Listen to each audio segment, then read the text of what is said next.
2019 한국 경제 대전망.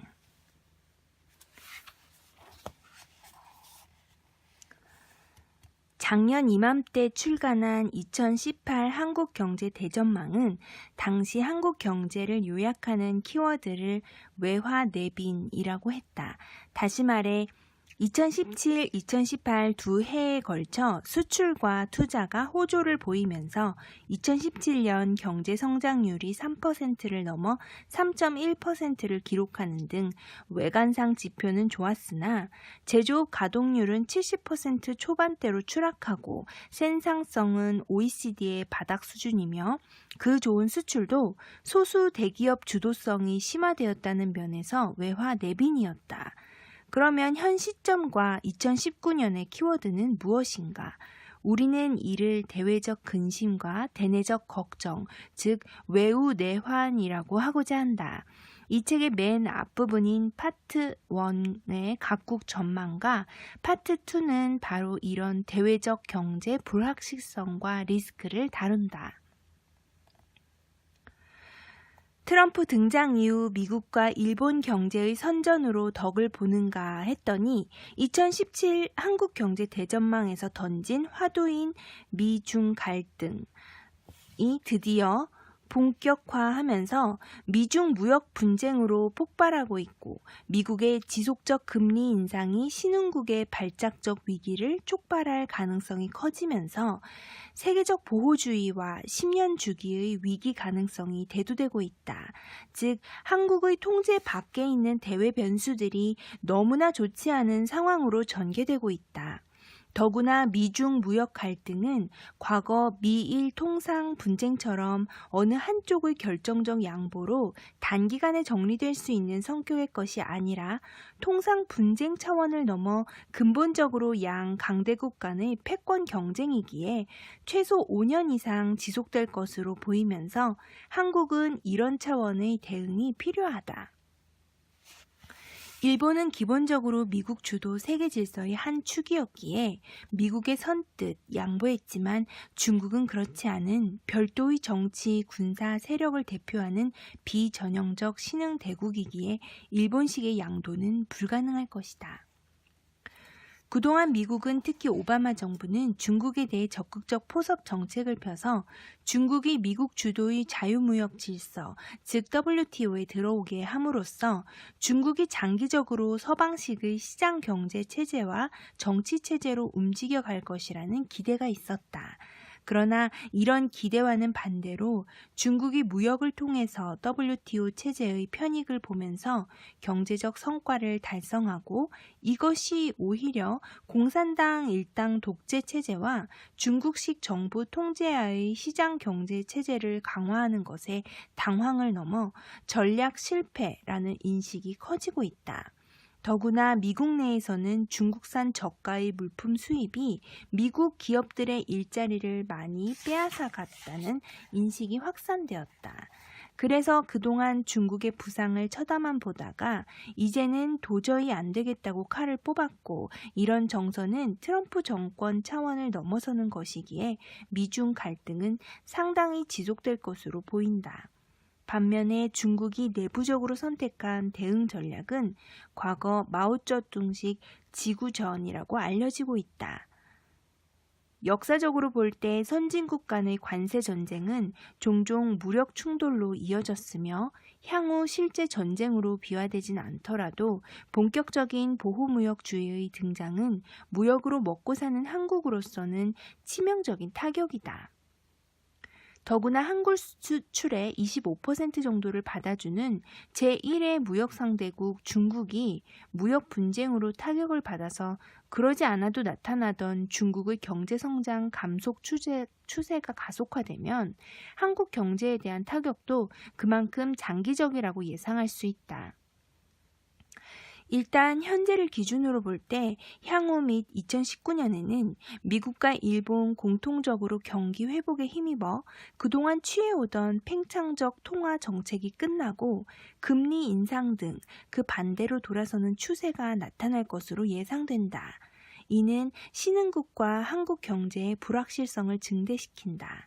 즉 미국 및 주요 유럽 국가의 금리 인상은 신흥국과 한국의 금리가 상대적으로 낮은 데에 따른 자본 유출 가능성 문제가 있는 반면 국내 경제 침체 상황에서 한국의 금리를 높일 수도 없는 현재의 딜레마의 연속과 심화를 의미한다. 이것이 더 중요해지는 이유는 금융위기 10년 주기설 등 일부에서 2020년에 또 한 번의 금융위기가 어느 나라에선가 어떤 형태로든 발생할 것이라는 가능성을 이야기하고 있기 때문이다. 2018년까지 한미 금리 격차가 자본 유출로 현실화되지 않은 것은 한국의 무역 흑자 등 원화의 절상 가능성에 의한 환차익 예상이 금리 격차를 상쇄해주기 때문이다. 그런데 미국이 2018년 9월 말에 이어 12월에 또 금리를 올려서 그 차이가 0.75%포인트를 넘어서 1포인트까지 커지고 그 외 돌발 변수가 생긴다면 어떤 일이 벌어질지 아무도 장담할 수 없다. 실제로 2008년 글로벌 금융위기는 선진국 미국에서 돌발한 상황이지만 아무 잘못 없는 한국에서 자본 유출이 발생해 환율이 달러당 1,500원까지 급상승했었다. 그런 의미에서 향후 및 2019년의 한국 경제를 어떻게 잘 관리해 나가는가가 참으로 중요하다고 하겠다. 한국 경제는 또한 대내적으로 각종 내환에 직면하고 있다. 한국 경제 내부의 걱정거리, 즉 내환은 이 책의 파트 5와 파트 6 등 여러 곳에서 다루고 있으나 그 본질은 기본적으로 2018 한국 경제 대전망에서 지적한 대로 현 정부의 경제 정책의 두 바퀴의 한 축인 소득 주도 성장은 효과를 못 내고 오히려 고용 절벽, 자영업 붕괴 등 예상치 못한 부작용의 주범으로 비판받고 있는 가운데 또 한 축인 혁신 성장도 아직 파괴력을 보여주지 못하고 있는 것이다. 단적으로 1년 전에 여러 기관에서 발표한 2018년 연 평균 경제성장률 예상치는 대략 3%였으나 실제로 그보다 많이 못 미친 2.7%에 머무르고 2019년에는 더 하락한 2.5%라는 예상도 나오고 있어서 한동안 뜨거웠던 경기 전망 논쟁은 이제 침체 국면이라는 것이 중론이 되고 있다. 구체적으로 미래의 성장성을 보여주는 투자가 침체에서 추락으로 가고 있다. 즉 2017년 14% 넘게 증가했던 투자가 2018년 하반기에는 마이너스 1.9%라는 감소로 돌아섰고 이런 감소 추세는 2019년에도 쉽게 회복되지 않을 것으로 예상된다.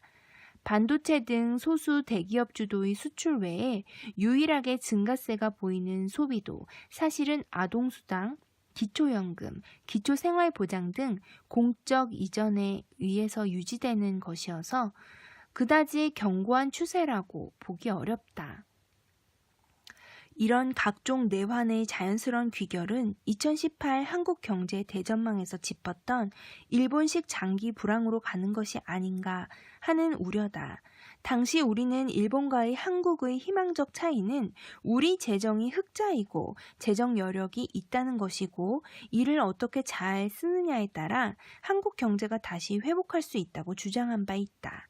이번 2019 한국 경제 대전망은 이를 받아서 그 회생 방안을 파트 3에서 구체적으로 다룬다. 즉 한국이 유럽형 복지국가의 함정에 빠지지 않고 어떻게 하면 지속적 복지와 성장을 동시에 담보해낼 수 있는가에 대한 주옥 같은 글들이 담겨 있다. 성장과 복지의 조화가 영원한 딜레마라면 이를 좀 더 상세히 들여다볼 수 있는 키워드는 재정 트릴레마이다.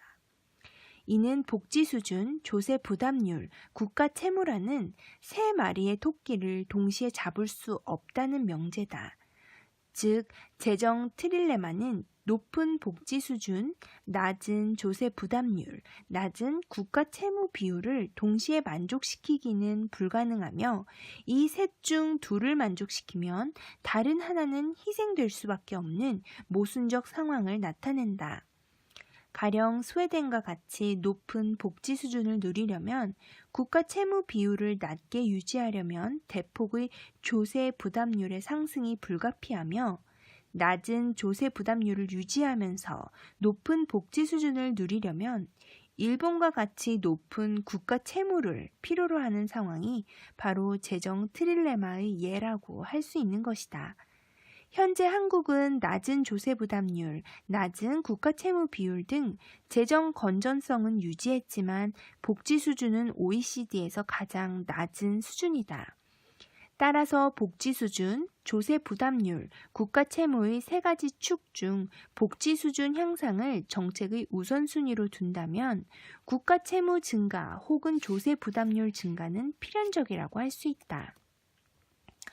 복지 수준을 올려야 하는 한국 경제는 향후 스웨덴식이냐 일본식이냐의 선택의 기로에 놓여 있다. 그런데 원화가 국제 절제 통화가 아니고 외환 위기 가능성을 고려하면 일본식 국가 채무 증대형은 피해야 할 선택으로 보이며 스웨덴의 방식을 따라야 할 것 같은데 이 방향으로 가기 위해서는 몇 가지 전제적 재정 개혁이 필요하다. 파트 3에서 제시하는 바인 각종 보조금 제도 개혁 및 효율적 재정 지출 체제로의 개혁 없이는 높은 조세 부담은 정당화되기 어려울 것이다. 마찬가지로 한국은 건강보험 보장률은 62.6%로 OECD 평균인 80%보다 낮기에 이를 올리는 것이 바람직하지만 이를 복지의 함정에 빠지지 않고 효율적으로 달성하는 방안을 모색해야 한다. 지속적 복지와 아울러 복지 비용을 창출할 지속적 성장도 중요한데 각종 신성장 사업에 돈을 퍼붓기에 앞서 유연 안정성을 담보할 노동시장 개혁이 전제되어 이것 없이는 일자리 창출과 고용률 제고는 불가능하며 3% 이상 성장도 불가능하다. 파트 3의 맨 앞에서 다루는 과거 유럽 국가들이 복지 함정을 어떻게 노동제도 개혁으로 벗어났는가 하는 문제는 우리에게 꼭 필요한 교훈을 주고 있다. 여기에도 영국형, 네덜란드형, 독일형이라는 세 가지 선택이 존재한다. 물론 어떤 절충형 조합도 가능하겠지만 핵심은 현재의 과다 보호되는 대기업 중심의 1차 노동시장과 과소 보호되는 2차 노동시장의 이중 구조를 타파해낼 직무형 노동시장으로의 개혁과 그 정착이다. 한국 경제가 내후 외환으로 어려운 사정이라면 북한 개방과 남북 경협이 우리에게 기회의 창이 될 수 있을 것인가? 파트 4에서는 이 주제를 다룬다. 북한에서의 자발적 시장화의 정도를 보나 에너지 부분의 낙후성 등을 볼 때 북한이 개혁 개방을 선포하고 한국에 자금이 들어갈 때 북한 경제의 회복은 시간 문제일 것으로 보이고 이는 한국 경제와 기업의 새로운 기회임이 분명하다. 장기적으로 볼 때 군비 축소 등 분단 비용을 줄일 수 있고 여러 투자 기회가 열리는 것이다. 그러나 파트 4의 첫 글에서 점검하듯이 이런 시나리오로 가기에는 몇 가지 전제가 필요해 보인다. 북한은 과거 몇 차례의 핵과 미사일 실험을 한 끝에 핵 체제의 완성을 달성했고 이에 따라 2018년 4월 사회주의 경제 건설에 총력을 집중하는 경제 집중 노선을 천명했다. 즉 핵의 완성으로 더 이상 핵 개발을 할 필요가 없어졌기에 이제 경제로 전환한 것이고 이러한 시점에 동계올림픽 이후 한국과의 우호적 분위기 반전은 북한으로서도 일종의 기회의 창인 셈이다. 그런데 경제중심 노선의 최대의 걸림돌인 미국 및 유럽 국가들의 경제체제는 북한의 핵의 존재 때문이어서 핵의 존재가 경제성장을 어렵게 하는 일종의 북한식 딜레마라고 볼 수 있다. 즉 관건은 비핵화 협상이 어떻게 풀리느냐인데 그 결과가 모든 것을 결정한다고 볼 수 있다. 판단과 예상이 어려운 문제이지만 어떤 경로를 통해서든 핵 협상이 타결되고 경제 제재가 해제된다고 할 때 남은 과제는 북한이 어디까지 개방될 것인가이다. 일단 현재까지의 상황으로 보아서는 북한이 베트남이나 중국 모델 수준의 과감한 개혁 개방을 할지는 불확실한 상황이다. 다만 파트 4 첫 글에서 분석했듯이 북한이 남한과 국제사회에서 제시할 경제협력안을 보면 김정은이 원하는 발전 모델이 무엇인지를 가늠할 수 있을 것이다. 현재까지 남북 경협안으로 거론되는 방안 중 대표적인 것은 다음과 같다. 1. 전력과 에너지 지원, 2. 관광, 3. 철도와 가스 통과료 부과, 4. 철도와 도로의 건설, 5. 기존 방식으로 개성공단을 재개하고 확대, 6.